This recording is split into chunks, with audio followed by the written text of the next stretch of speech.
7 রানে দক্ষিণ আফ্রিকাকে হারিয়ে 2024 টি-20 বিশ্বকাপ বিজয়ী ভারতীয় দলের দুই তারকা ক্রিকেটার রোহিত শর্মা ও বিরাট কোহলির একযোগে টি-20 ফরম্যাটকে বিদায় জানালেন।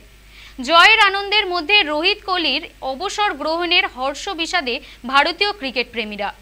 বর্তমান প্রজন্মের দুই সেরা ক্রিকেটারের বিদায় ব্যথিত বিশ্বের ক্রিকেট মহল। 2007 সাল থেকে 17 বছরের প্রতীক্ষার পর টি-20 ভারতের ঘরে এলো। জয়ের আনন্দের রেশ কাটতে না কাটতেই জোড়া বিষাদের খবর। প্রথমে ফাইনালে player of the match Virat Kohli জানালেন তিনি শেষ টি-20 বিশ্বকাপ খেলে ফেলেছেন। বিরাট কোহলি বলেন বিশ্বকাপে তিনি যা চেয়েছিলেন তিনি পেয়েছেন। পরে তিনি স্পষ্ট করলেন টি-20 ফরম্যাট থেকে তিনি সরে দাঁড়াচ্ছেন। সামান্য পরেই আসে আরেকটি ধাক্কা, আরেকটি দুঃসংবাদ আসে ভারতীয় ক্রিকেট প্রেমীদের জন্য। বিশ্বকাপ জয়ী ভারতীয় ক্রিকেট দলের অধিনায়ক রোহিত শর্মা জানান তিনিও টি-20 ফরম্যাট থেকে সরে দাঁড়াচ্ছেন।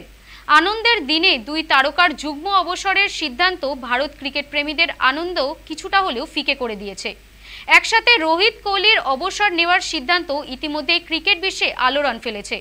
বিশ্বকাপ জিতে টি-20 ক্রিকেট থেকে বিদায় নেওয়াকে অবসরের সবচেয়ে ভালো সময় বলে জানিয়েছেন রোহিত শর্মা।